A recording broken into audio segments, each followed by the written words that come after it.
Okay, today we are going to start today's session with cooperative societies. So we already learned about a few uh, business organizations. So we learned about sole proprietorship initially. Okay,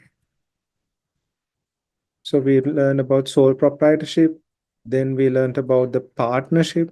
Okay, we every case we learn about the characteristics, advantages, and disadvantages. And then we learned about the incorporated companies. Okay, so the advantages and disadvantages, the characteristics, and now we are going to learn about cooperative societies. So what are these cooperative societies? මොනවද මේ cooperative societies කියලා කියන්නේ? A cooperative society is a democratically controlled independent organization. ඒ කියන්නේ කාගේවත් බලපෑමකින් නැතුව සාමූහිකව එකතු වෙලා control කරන independent organization එකක්. Further, it aims to achieve common need of a group of individuals voluntarily gathered and enjoy collective ownership. A cooperative society can be started with at least 10 members and the capital mainly provided by the member subscription. So what happens in a cooperative society is it is basically built to achieve a common need of a group. Common need of a group.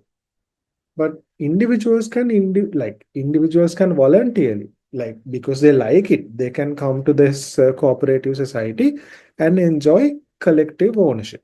Okay, so what happens is now there is a group, they have a common need. They are at a common need.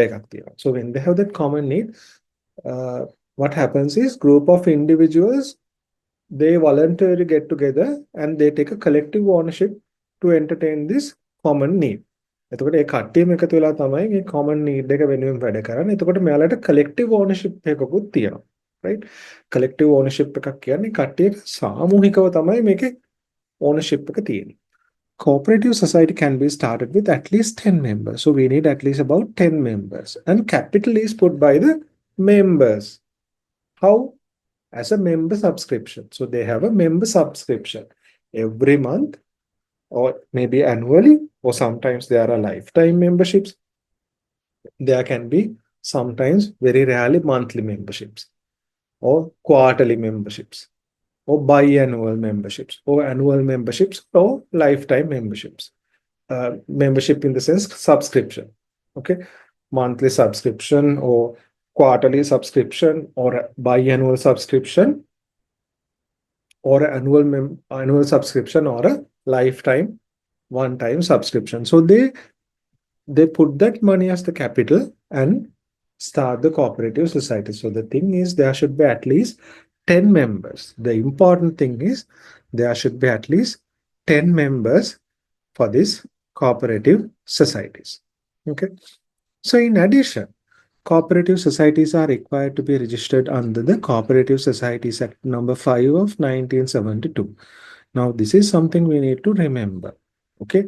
Cooperative societies are required to be registered under the Cooperative Societies Act number 5 of 1972. So these things are examinable. Sometimes you might get a MCQ question and they might say, cooperative societies are required to register under which act? And they might give few answers.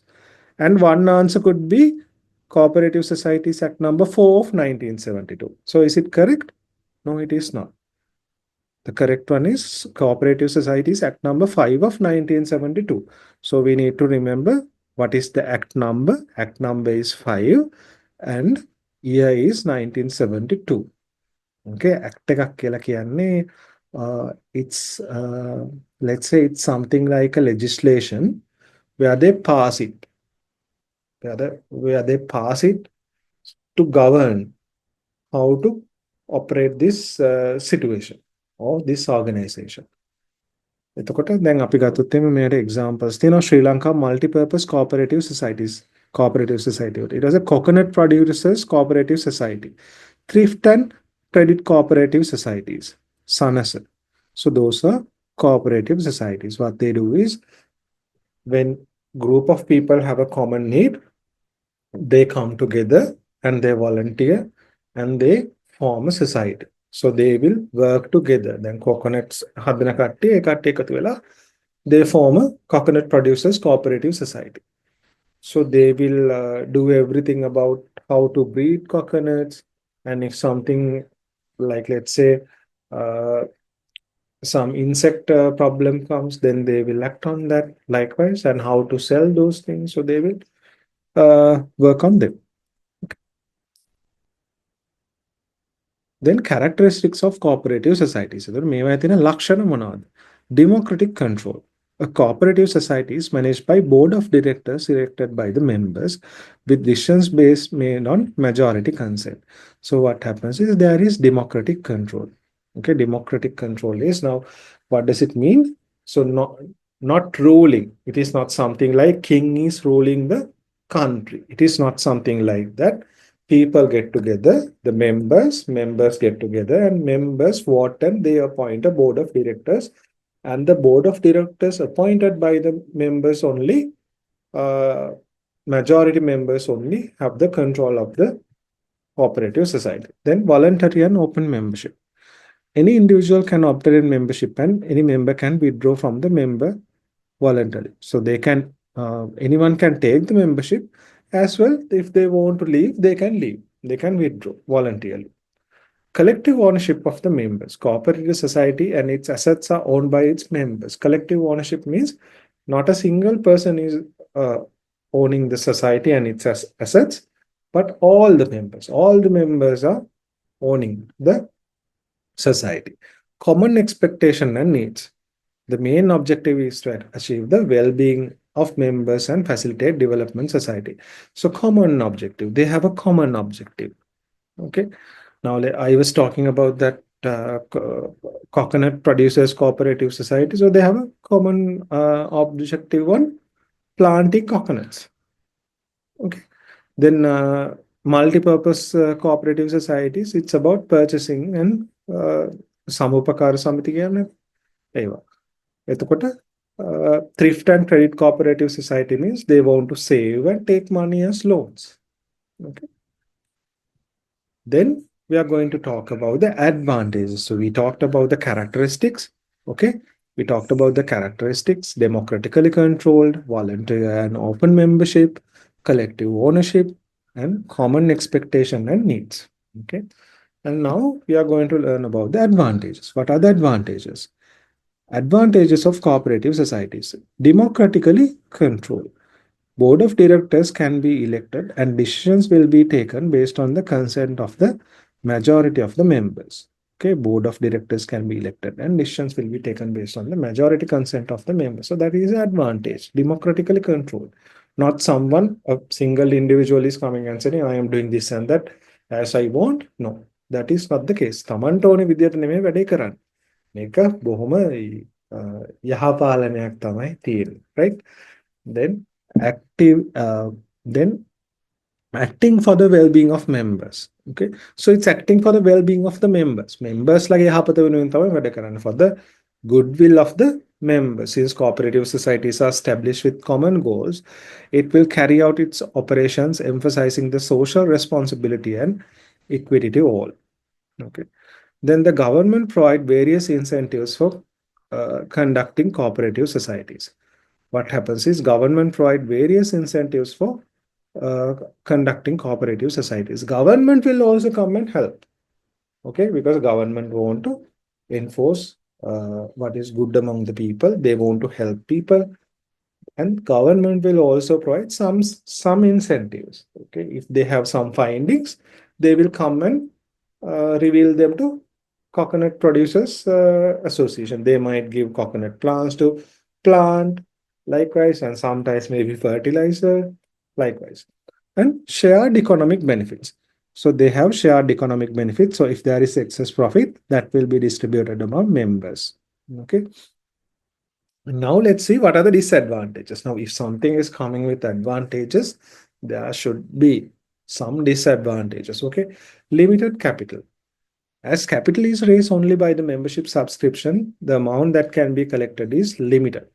Now, how the capital is collected in a cooperative society? People get together and the people put some money as a subscription.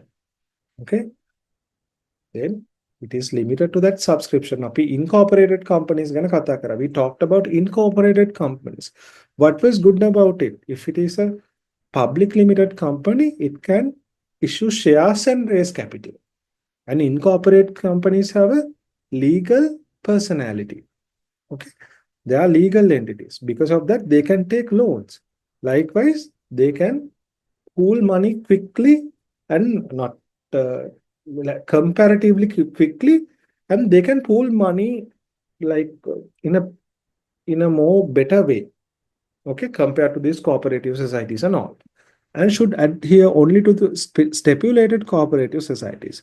So they now what happens is cooperative societies are they are being made on the cooperative policies, and they have to act on them since they are based on the cooperative policies. Changing the business operation to meet the competitive environment is impossible. එතකොට එයාලගේ මොන හරි policies ටිකක් තියෙනවා, right? දැන් ඔයගොල්ලෝ බලන්න අපි පොඩි කාලේ වාට මතකද? Now there were samupakara samiti, but they were not very commercially functioning, right? සමහරක් කාලේ මට මතකයි අපේ town එකේ තිබ්බ cooperative samupakara samiti. Now it is no longer there, I think. Okay, because they are not very, they cannot do things in a sort of a like very commercial way. Okay, they cannot change the business operation to make the competitive environment. So those are the disadvantages.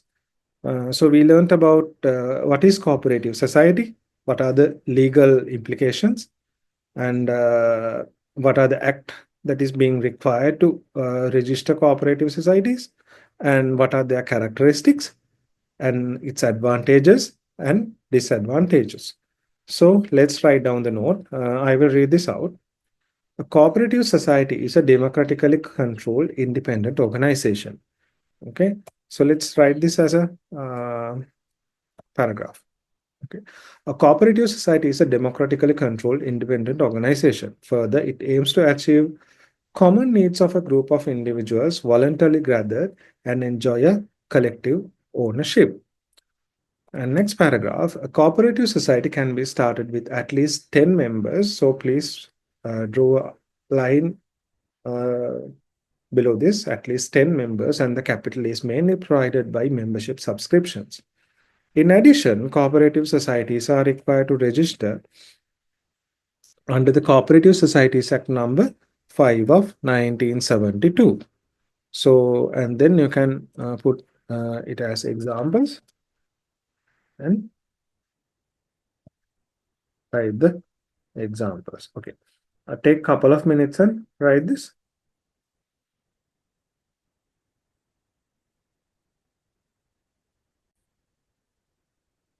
Okay, let's move on to next slide.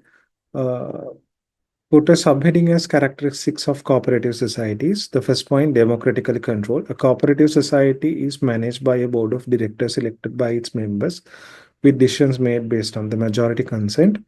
Democratically controlled can හැමතිස්සෙම මේ majority consent එක තමයි බලපෑත්තෙන්නේ. Then volunteer and open membership. Any individual can obtain a membership and any member can withdraw from the membership voluntarily. Collective ownership of the members, cooperative societies and its assets are owned by its members. Then common expectations and needs. The main objective is to achieve the well-being of the members and facilitate development of the society. So take a couple of minutes and write this.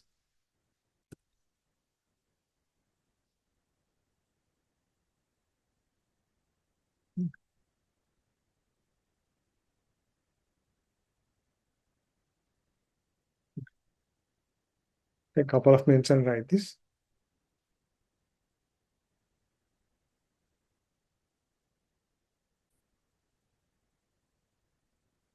Okay. Now let's look at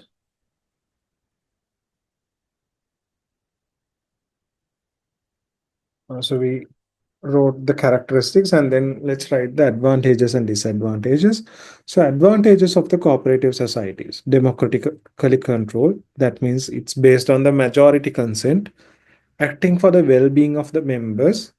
The government provides various incentives for the conducting cooperative societies, shared economic benefits, That means excess profits and will be distributed among members in different forms. Okay. Sometimes it could be as money or sometimes some non-monetary benefit. Okay. Then disadvantages of cooperative societies. So put the subheading as disadvantages of cooperative societies. And then limited capital. Capital is raised only by membership subscription. The amount can be collected is limited. Then should adhere only to the stipulated cooperative policies. That means since these are based on the cooperative policies, changing the business operation to meet the competitive environment is impossible. So take a couple of minutes and please write this.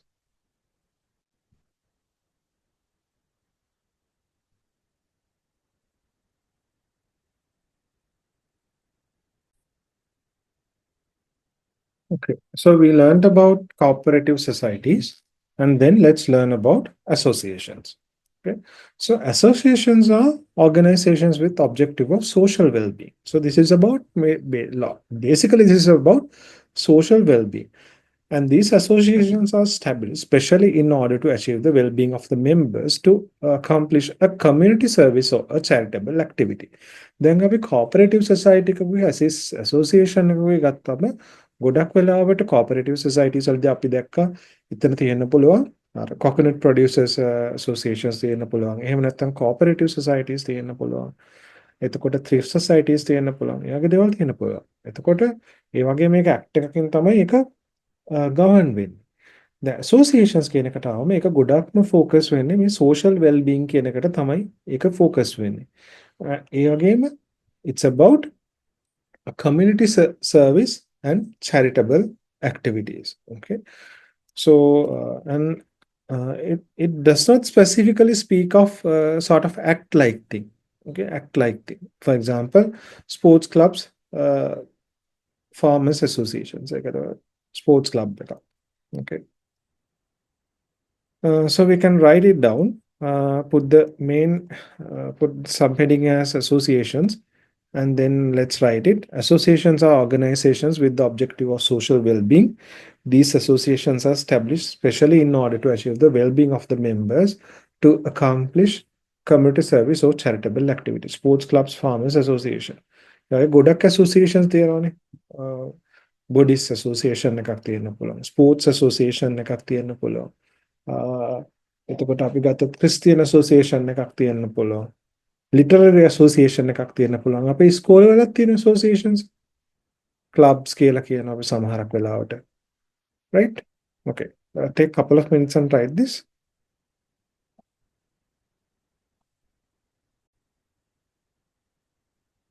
Okay. Let's move on to the next organization type. So we learned about cooperative societies and associations. Now state corporations. State corporations. Okay. Businesses fully owned or majority is owned by the government are known as state corporations. State corporations it is either owned by the government, fully owned by the government, or majority is owned by the government. So state corporations are controlled by the government appointed board of directors. Now, earlier we talked about cooperative societies, they are the members appointed, but here the government appointed because government has the majority share. These businesses will be commenced under a general or specific act of the parliament. So here also there is some form of a legislating. Okay, there could be some act or there is always a general or special act for this state corporation. These are known as state corporations, commissions, authorities, boards, and bureaus. Okay, Sri Lanka Foreign Employment Bureau. Okay, Sri Lanka Bureau of Foreign Employment. එතකොට ඒකත් state corporation එකක්. එතකොට අපෙන් අහන්න පුළුවන් MCQ එකක්. There could be a MCQ question. Which one is a state which one is not a state corporation කියලා. There could be few things. Sri Lanka Rupahini Corporation and let's say few corporation names and they give Sri Lanka Ports Authority. They give the name authority.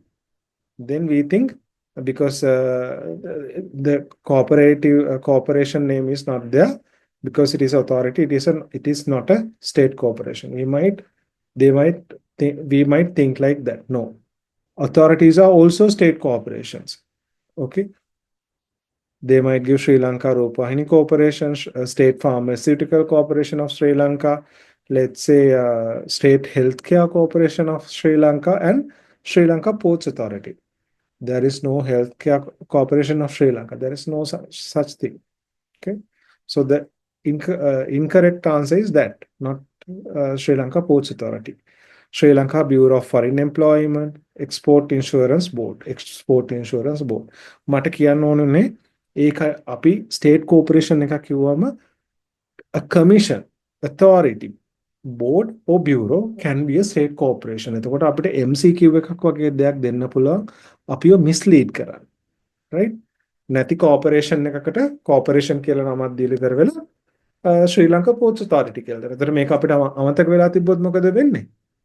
Okay, if we have forgotten, commissions are also state corporations, authorities are also state corporations, boards are also state corporations, and bureaus are also state corporations. Okay, we have to remind that. Okay, then let's look at what are the characteristics of state corporations. Okay, government ownership and control. So who owns it? The government owns it. Fully or major ownership and the control is vested with the government. In some instances, private sectors also hold a minority share. So sometimes a private sector can have a minority share. Okay. Objective of providing services in common. Most of the state corporations are aim to provide a service in common to the general public. Then hitanna State Pharmaceutical Corporation. What is the aim? Providing good health care to the general public.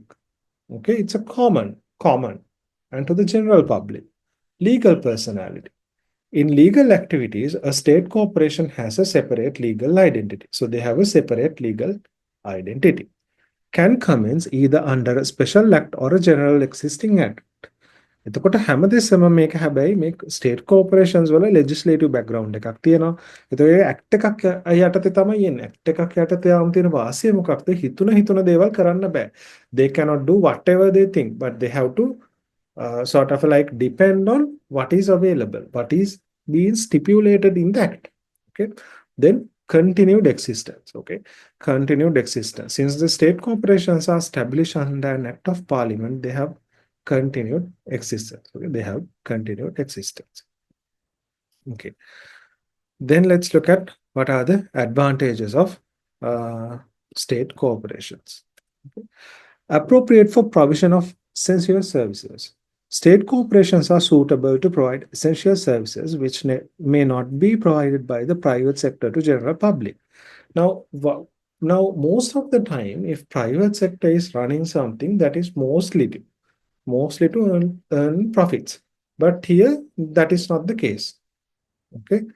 And to reduce monopoly effects of the private sector, state corporations can be used to create a competitive environment to reduce unfavorable influences arising through private sector monopolies. හොඳම example එක තමයි Sri Lanka Transport Board. අපි කියනවා government buses. Right? එතකොට ඒවා තියෙන හින්දා private buses වලට කැමති prices දාගෙන එහෙම කරන්න බෑ. Okay, there is some control in the government. Profits owned by the public. So who own the profits? It is the government. So if governments own the profits, the public, general public owns the profit. The Langama bus, SLTB, Sri Lanka Transport bus ටික දුවලි කරලා හම්බෙන profit එක කාටද අයිති? රජයට අයිති කියන්නේ කාටද? අපිට තමයි අයිති. රටේ මහ ජනතාවට තමයි අයිති. The general public have it. Okay. Then the disadvantages include absence of independent decision making and need to adhere to financial regulations of the government. So those are the disadvantages. Okay, so that is about state corporations. Okay, so what is state corp? Okay, so we are learning about, so we learned about state corporation. So what is it? Okay, it's the most important thing is it's owned by the government and majority is owned by the government, and they are commencing under special or general acts, and it could be a state corporation, a commission, authority or board or bureau. Okay, and then we learned about the characteristics, advantages.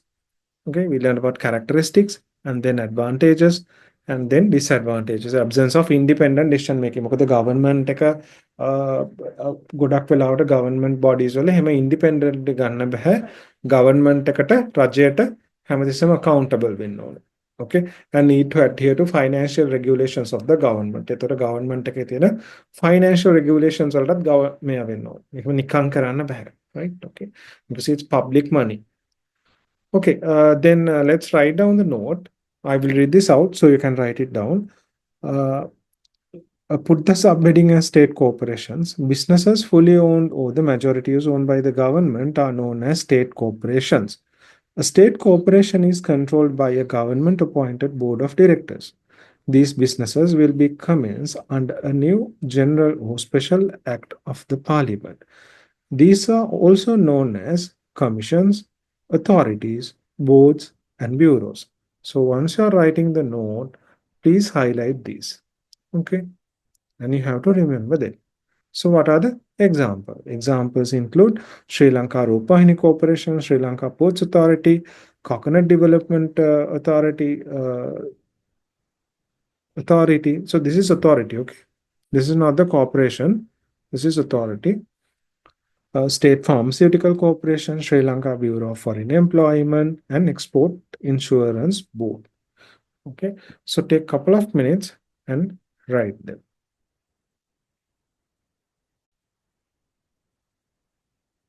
Okay, then let's look at what are the characteristics. So put the main subheading as characteristics of state corporations. So these includes government ownership and control. The full or majority ownership of and control is vested with the government.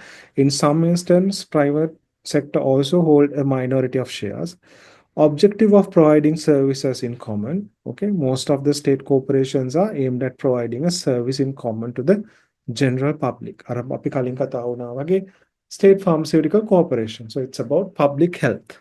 Legal personality. They have legal presence. Okay. In legal activities, a state corporation has separate legal identity.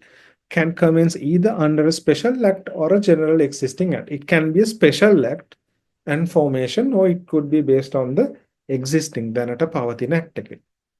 Then continued existence. Since state corporations are established under an act of parliament, they have continued existence. Board එකේ director මොන හරි කරදරයක් වුණා කියලා state corporation එක යන එක නතර වෙන්නේ නැහැ. Okay, so take a couple of minutes and write this. You can post this and write it. Okay, then let's look at what are the advantages and disadvantages of cooperative societies. So we'll first look at what are the advantages. මොනවාද වාසි කියලා. Advantages of state corporations. Appropriate for provision of essential services. Okay. අර අත්‍යවශ්‍ය සේවා දෙන්න දැන් බලන්න අර මම අපි හැමතිස්සෙම කතා කරනවා state pharmaceutical corporation. ඒ වගේ private sector එක කරන්න යන private sector එකේ දුප්පත් සාමාන්‍ය මිනිස්සුන්ට ගොඩාක් වෙලාවට එහෙම නොකරනවා නෙමෙයි. නමුත් ගොඩාක් දුප්පත් අයට සර්විස් එකක් හම්බෙන්නේ නැහැනේ. එයාලා ගොඩක් වෙලාවට profit oriented. right? එහෙම නොකරනවා නෙමෙයි කරනවා. නමුත් ගොඩක් වෙලාවට private entity එකක් profit oriented නේ. right? එතකොට ඊට වඩා මේවා essential services හැමෝටම දෙනවා. general public එකට රජයෙන් දෙනවා මේ state corporations. ඒවා හරිම වටිනා ආයතන. right? Appropriate for provision of essential services. State corporations are suitable to provide essential services which may not be provided by private sector to the general public. Okay. Then to reduce the monopoly effects of private sector. State corporations can be used to create competitive environment to reduce the unfavorable influences arising from the private sector monopolies. For example, SLTB, Sri Lanka Transport Board. Okay. අපිට ශ්‍රී Lanka transport board එකේ බස්සස් තියෙන හින්දා මොකද වෙන්නේ අනික් බස්සස් එකක් තමයි price එක කන්ට්‍රෝල් කරන්න පුළුවන් නැත්තම් private buses කැමති ගණන් දාන්න පුළුවන්. ඒක නතර වෙනවා. දෙක අර වෙලාවට buses දුවන එක. Okay timing. මොකද අර buses ටික යනවා. එතකොට එහෙම කැමති වෙලාවට යන්න බෑ. Likewise හොඳ අර මොනොපොලි එක අඩු වෙනවා. Okay දැන් state pharmaceutical corporation එක ගත්තොත් එහෙම state pharmaceutical corporation එකෙන් දෙන බේතයි private company එකකින් දෙන බේතයි දෙකම ලොකු price වෙනසක් තිබුණොත් එහෙනම් මොකද වෙන්නේ? මිනිස්සු private එකෙන් ගන්න නැහැනේ. මිනිස්සු ගන්නේ SPMC එක. Okay SPC එක. ඒ නිසා එහෙම කරන්න බෑ. මොනොපොලි එකක් කියන්නේ Tamanට කැමති විදියට කරගෙන. ඒ කියන්නේ ඒ සෙක්ටර් එක අපි ගමුකෝ දැන් ෆාමසිටිකල් සෙක්ටර් එක කියලා. ෆාමසිටිකල් සෙක්ටර් එකේ ඉන්න එක්කෙනයි ලොකු එක්කෙනයි. එතකොට එයා විතරයි කරගෙන යන්නේ. එයා මොනොපොලි එකක් කියනවා. දැන් අපි ගත්තොත් ලංකාවේ තිරිඟු පිටි ගොඩක් වෙලාවට මම දන්න තරමින් it's sort of a monopoly. I think it's Prima if I'm not mistaken. It's a monopoly. ඒතර වෙන කට්ටිය නෑ වෙන කට්ටියට පිටි ගෙන්නලා බෙදා හරින්න බෑ. එයාට තමයි බලය දීලා තියෙන්නේ. තිරිඟු පිටි. ඒතකොට එයාට තමයි මොනොපොලි එක තියෙන්නේ. So he will dictate the prices and all that. Then profits owned by the public. A portion of the profits earned by state corporations will be credited to the consolidated fund of the government. So they are public money, public earnings. Okay. Then disadvantages of cooperative societies. Absence of independent decision making.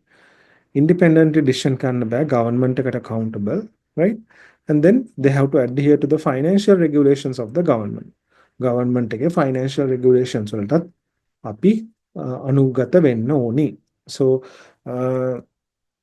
you have to put the subheading as advantages of state corporations and then disadvantages of put the subheading as advantages of state corporations and please write this and then disadvantages of cooperative societies and write this. Okay, take a couple of minutes and write it. Okay, so we learned about state corporations and now we are going to learn about departments. State departments are the institutions that will be directly and fully governed by the government under a ministry. The state corporations give them a full majority ownership, but here it's fully governed by the government under a ministry. Ministry ka kuttiyana. Okay. Then departments are operated in order to provide various services to general public. For example, Sri Lanka Railway Department, Sri Lanka Postal Department. So there is a ministry and it is fully owned by the government if it is a department. Okay. So let's look at departments' characteristics. Ownership and control vested with the government. Departments are fully owned by the government and directly governed by the parliament and the respective ministry. The management and administration is done through heads of the department. So it's been governed by a minister. Okay. There is a ministry and it's governed through the parliamentary procedures as well. In legal activities, the head of the department should represent the department using his designation. So head of the department tamai legal activities for the department එක represent කරන්නේ. Continued existence. Existence of a department depends on the discretion of the government. So since they have it is under the government and the fully ownership is owned by the government, there is continued existence. Okay. Then funded by the government. The required funds will be allocated by annual budget of the government. Then we heard about the budget. Okay, we heard about the budget. So what happens? They allocate funds. Okay.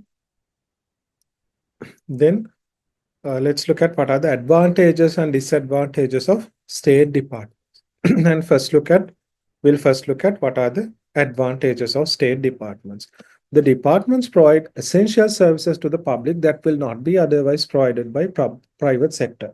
අරමං කිව්වා වගේ private sector එක ගොඩාක් වෙලාවට profit oriented motives තමයි තියෙන්නේ.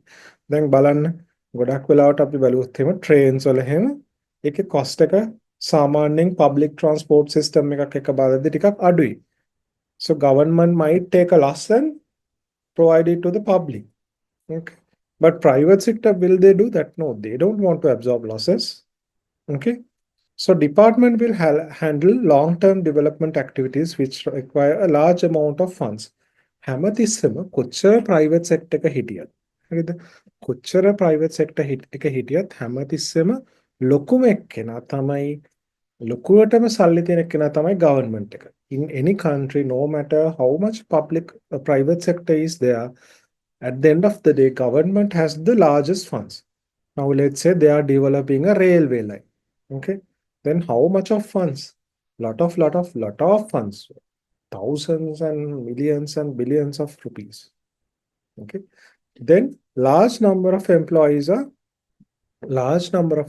are working in the departments, providing more employment opportunities. What happens is now these departments does not only provide the intended service. For example, let's say Sri Lanka Railway Department, it's not just providing the railway services to the public, but also provide employment to the public. Large number of employees are working in departments, providing more employment opportunities. Okay. The department provides services for the well-being of the general public without a profit motive. As I said earlier, දැන් අපි ගත්තොත් එහෙම ලංකාවේ තියෙන railway services එහෙම ගොඩක් වෙලාවට එහෙම profits ගැන හිතනවා නෙමෙයි.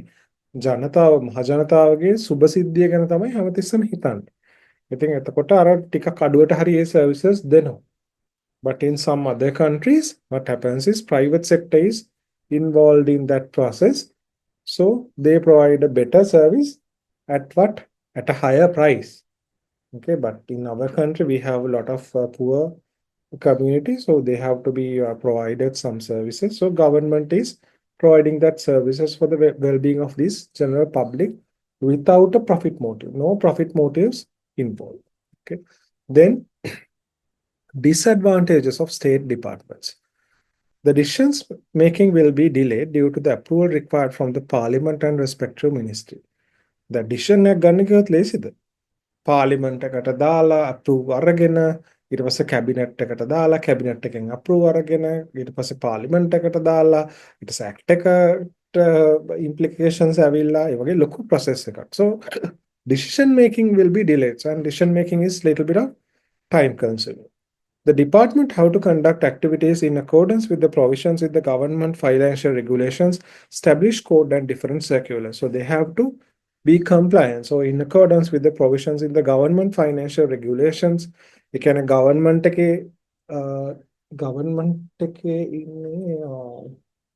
I think it's Auditor General. Government audits can balana lokum ekena tamai Auditor General, if I'm not mistaken. එතකොට ඒ financial regulations government එකේ establish කරලා තියෙන code of conduct එකක් මෙන්න මෙහෙමයි වැඩ කරන්න ඕනේ කියලා. ඊට පස්සේ different circulars තියෙනවා. එක එක circulars වෙනස්. එතකොට මේ වැඩ කරන්න ඕනේ circular එකට. Tamanට කැමති දේවල් කරන්න බෑ. ඒ circular එකකින් designate කරලා තියෙනවා you have to do something like this. Okay? So that's it. Then okay, that's it. So we learned about the departments. Okay, they are directly and fully governed by the government under a ministry, and we learned about the characteristics. Okay, advantages of these departments and disadvantages, and yes, that's it. So let's write down the note. I will read this out. Departments. State departments are institutions that are directly and fully governed by the government under a specific ministry. These departments are established to provide various essential services to the general public. So examples include Sri Lanka Railway Department and Sri Lanka Postal Department. Okay, take a couple of minutes and write this. Okay, then let's look at what are the characteristics. So put the subheading as characteristics of departments.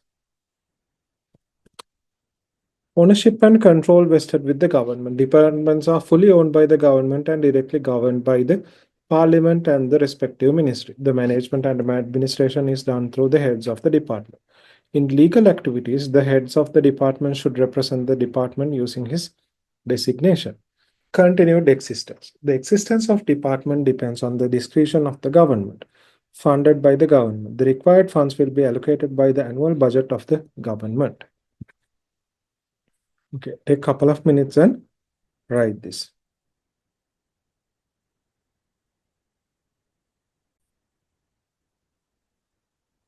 Okay. So we learned about characteristics, we wrote the note, and then let's move on to advantages of state departments and disadvantages of state departments. So what are the advantages? Okay. Uh, Put the subheading as advantages of state departments. Okay. The department provide essential services to the public that will not be otherwise provided by private sector. So we already discussed about these things. The department will handle long-term development activities which require a large amount of funds. A large number of employees are working in departments providing more employment opportunities. The department provides services for the well-being of general public without a profit motive. Then disadvantages of state departments. The decision making will be delayed due to the approval required from the parliament and the respective ministry. And the department have to conduct activities in accordance with the provisions of the government financial regulations, establishment code, and established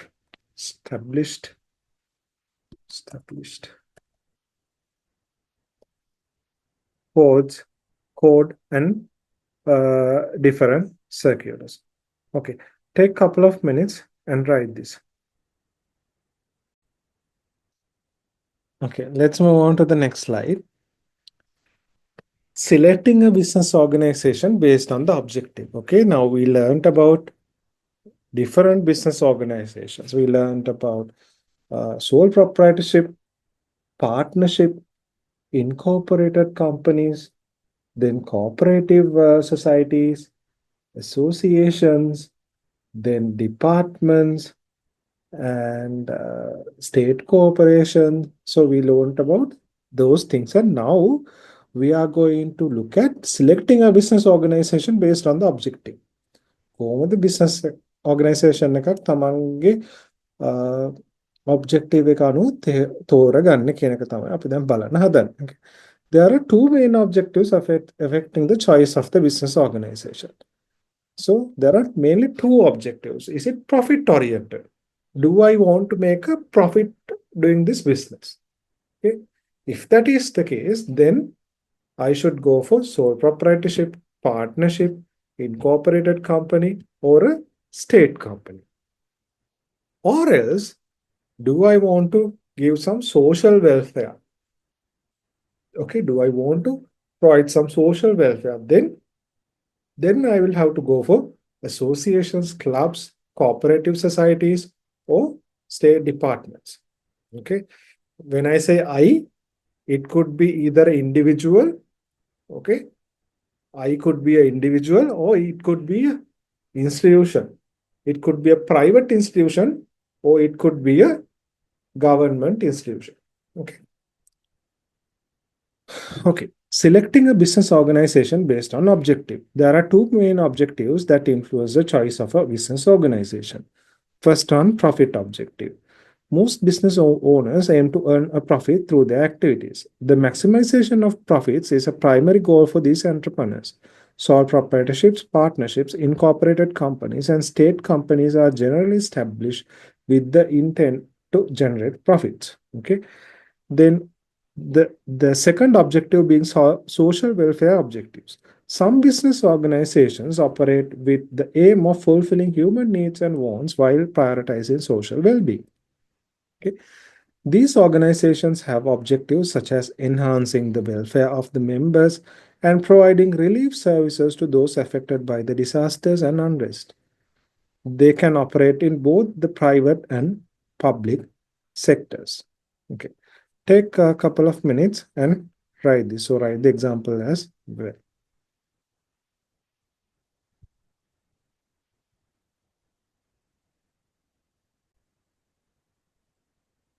Okay, so we wrote the note and then let's look at what are the other objectives. Selecting a business organization based on the scale. Okay. So firstly, we'll look at based on objective. Okay, then now we are going to select a business organization based on the scale. There are two major types of business that can be identified based on the scale: small scale business and large scale business. Okay, small scale business and large scale business. Okay, so small scale means you have a small number of employees. Okay, your revenue is very small. So based on that, you are going to select your organization. Large scale means you have a big operation, a large number of employees working under you. Okay, you have a lot of suppliers, customers, and all of that, and you have a lot of revenue. Okay, and number of units you produce is very high. Okay, likewise. So selecting a business organization based on the scale. Okay. When selecting a type of business organization, it is essential to consider the scale as well. Okay, not just the objective. You have to consider about the scale as well. Several factors influence the determination of business scale. The business scale factors keep බලපාන, including the financial strength. Okay, කොච්චර financially strong. If I'm a very financially strong organization, then large scale. Skills, experience, and the various relationships of the owners, etc. Additionally, the quantity of goods and services producers and the market share of the respective product play a crucial role. Based on these considerations, businesses can be classified into two major types. So based on these, there can be two major types. One is small scale businesses. Businesses often start as a small scale operation, typically in the form of sole proprietorship. Okay, mostly sole proprietorship. The ease of starting with minimal capital, and fewer legal constraints make sole proprietorship an attractive option for many entrepreneurs. Businesses that often start as a small scale operation typically in the sole proprietorship. ගොඩාක් business පටන් ගන්න පොඩියට sole proprietors විදිහට. Okay. එතකොට මෙහෙම පටන් ගන්න ඒවට ලොකුවට capital එකක් අවශ්‍ය නැහැ. ඒ වගේම ලොකු නීතිමය රාමුවක් නැහැ. Okay. So it's a very attractive option for entrepreneurs, sole proprietors. Then later on, as the business is growing, you turn it large scale. Okay, large scale businesses require substantial resources, extensive experience gained from working in other businesses, and a robust network of relationships. These businesses often benefit from government provided infrastructure facilities and other incentives, enabling them to operate on a larger scale. Okay, so that's it. So we have small scale businesses and large scale businesses based on the scale. Take a couple of minutes and write this down. Put the subheading as selecting a business organization based on the scale, and write this as a paragraph, and then put two subheadings and write this and this. Okay, now we are in how to select the most ideal or the correct business organization. Okay. So when you are selecting a business organization, you have to think about the objective. Is it profit oriented or not profit oriented? Okay. Then you have to look at the scale, small scale or large scale. Now we are going to discuss selecting a business organization depending on who will perform the management activities. කවුද මේකේ management activities කරන්නේ? Okay, that is what we are going to look at. Management is the process of planning, organization, leading, and controlling the resources of business to achieve its objectives. Okay, so in sole proprietorship, the owner manages the business independently, making all the decisions on their own. The owner serves as the leader, manager, with freedom to decide on various business matters. For businesses managed by group of individuals, a partnership or incorporated company is more suitable. In this type of organization, decisions are made with the consent of all partners or board of directors. When we take a business organization, now let's say I want to run a business and I don't want to accompany anyone. Okay, I don't want to be like ask everyone what to do, this to do, that to do. And if that is the case, I want to do the business very independently and I want to make all the decisions. Okay, then I will go for a sole proprietorship. Okay, now let's say I don't have the required capital for all that, and then I don't have necessary skills. I don't have the capital. If that is the case, then I will have to do a business with one of my friends or group of my friends or group of partners. Okay. Then if that is the case, then I will have to go for a partnership or an incorporated company. Who will perform the management activities? If it is an individual, a single person, then it should be a sole proprietorship. If it is not the case, then it could be a partnership or an incorporated company. Okay, take a couple of minutes and let's write this down. Selecting a business organization depending on who will perform management activities. Okay, management is the process of planning, organizing, leading, and controlling the resources of a business to achieve its objectives. In a sole proprietorship, the owners manage the business independently, making all the decisions on their own. The owners serve as the leader and manager with the freedom to decide various business matters. Okay. For businesses managed by a group of individuals, a partnership or an incorporated company is more suitable. In this type of organizations, decisions are made with the consent of all partners or board of directors. Okay. Then we are going to look at how to register a sole proprietorship. Okay. Now we told you it is not mandatory to register sole proprietors. You can run it without registering, but you can also register it. Okay. If a sole proprietor is conducted in a name other than the full name of its owner, it is required to register.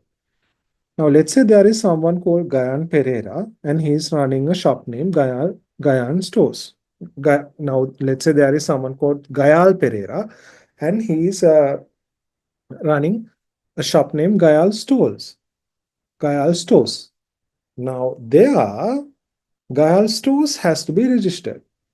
Okay, if you are running a business other than your full name, then it is required to be registered. Okay, then the register of the respective provincial council is the authorized officer to register a business name. Now, who is the authorized person? Who is the authorized person? Okay, register of the respective provincial council. Register of the respective provincial council is the authorized officer to register a business name. Okay, these things could be examinable. Who is the authorized officer to register a business name? That is the registrar of the respective provincial council. Okay. Then application form required to registration can be collected from the office of the divisional secretary. Now let's say I want to register a business. Registrar of that respective provincial council is the authorized officer and I can collect the application from the divisional secretariat. Okay. I can collect it from divisional secretariat. Okay. Then, now when I'm going to register a sole proprietorship, I will have to pay a registration fee. Mama sole proprietor register karanne gihama, I will have to pay a small registration fee to the respective provincial council. Okay. Then the next thing is, now it is required to submit an application to register the business within 14 days of commencing the sole proprietorship. Now, let's say I started a sole proprietorship and I put a name which is not my full name. Okay, then I'm supposed to register it, and usually within 14 days of commencement, I should provide an application for the registration. Okay, then let's look at how to register. The procedure of registering a sole proprietorship. The procedure of registering sole proprietorship. Now, firstly, we have to take the respective application form from the respective divisional secretariat. Divisional secretariat එක කියන්නේ ප්‍රාදේශීය ලේකම් කාර්යාලය. So there is an application form and we have to take it from the respective divisional secretariat. Now, there will be two documents that are required to submit for the registration of sole proprietors. First, application form to register the business name of a sole proprietor. Firstly, the application form. Okay. And then application form to obtain required report from the Grama Niladhari regarding the registration of business name. Now, Now, divisional secretariat, it will require a report from the Gram Niladhari. Okay, it will require a sort of a like confirmation from the Gram Niladhari regarding the registration of business. So the divisional secretariat have someone who is in that village who knows about this business. Okay, Gram Niladhari. That is a sub-authorized officer. Okay. Then what happens is handing over the certificate of report of the Gram Niladhari. Okay, so certified report of the Gram Niladhari. Okay, certified report of the Gram Niladhari, and the duly completed application form. Okay, then application form along with registration fee. Okay, three things: certified report from the Gram Niladhari, completed application form, and the registration fee should be handed over to the divisional secretary. Okay, divisional secretary. Then after considering the above documents, what will happen is divisional secretary will issue the certificate of registration. Then divisional secretary will provide the certificate of registration of business name. Okay, then you will have to display it in the your business place. ඔගොල්ලෝ බලන්න පොඩි now go and see in some shops. Okay, they have displayed business registration certificate in the business. Okay, go to small shop and see if it is a sole proprietorship. They will have it. Usually, I used to see them. They frame it like a picture and keep it on a wall. So it's registered. It's a registered business. So government knows these are the businesses in my divisional secretariat. Okay, it's been registered. So if you are doing a business and if you want to register it, this is the procedure. Okay, you have to register it at the divisional secretariat. So you have to go to divisional secretariat and take an application form, and and also you have to take a form to take a certified report from the Gram Niladhari. Then that certified report and application form along with the registration fee have to be submitted to the divisional secretary. And then after considering those documents, divisional secretary will provide the certificate of registration of business name. Okay. Okay. Then what are the advantages of registering the business name? What are the advantages of registering business name? So the advantages of registering the business name includes providing an identity and recognition. Okay. Now, once the business is registered, business can be separately identified from the any other business. Okay. So you can identify it, recognize it very separately. Let's say Gayal stores, that the example given in the slide. So once it is registered, Gayal stores can be identified separately. යාට හොඳට මේක වෙන් කරලා අඳුර ගන්න පුළුවන්, right? And it has some legal basis and provides an ownership of business name. The very important thing is it will provide the ownership of the business name. Okay, since the business name is registered under the name of the owner, it ensures ownership of the business name. අර business name එකේ ownership එක ensure වෙනවා. Let's say there is Gayal stores, okay, and Gayal stores he have made the registration, and all of a sudden, let's say in that town, Gayal stores is a very famous name, and someone thinks, okay, if I also put a name like Gayal stores, I can get more business. Someone thinks, not Gayal. Let's say there was someone called, let's say Amal, and Amal thinks if I put the name as Gayal stores, I can attract more business because it's a very famous name. But that cannot be done because simply you cannot done with the purpose of that case in the same town, let's say nearby that. So you can say, okay, no, this is my business. I have registered it before you. So you are doing this to take a undue influence because of the good work I have done. Okay, you can do only that if the business is being registered. Okay. Okay. Then provides a qualification to obtain incentives given by the government. Now, once it is registered, what happens is, let's say government is giving some incentive. Okay, government wants to improve entrepreneurs in the area, and they want to give some subsidy, or let's say some training or some money or loan or something. Then if it is registered, what happens is you are being qualified for that. Okay, government provide varied incentives for businesses.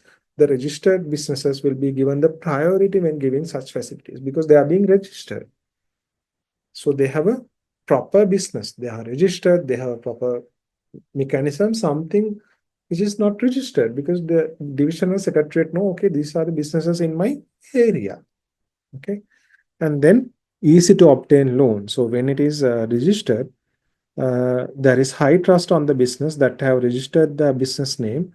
So lenders prefer to supply loans to such business. So let's say you have a business and you have not even registered it, then how can you go to the bank and ask for money? You have not even registered it. We have not even registered it. Okay, so you cannot ask for the money. Okay, with that, the revision of sole proprietors end. I will go back from the beginning. So this is the sort of like summation of sole proprietors that you need to study. Okay, you need to identify what is sole proprietor. Okay, then the characters, what are the characteristics? Okay, then what are the advantages? Okay, then what are the disadvantages? And then how to register it?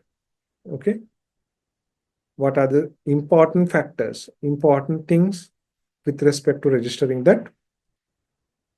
And then the procedure of registering it, and then the advantages of registering the business name. So those are the key things that you need to focus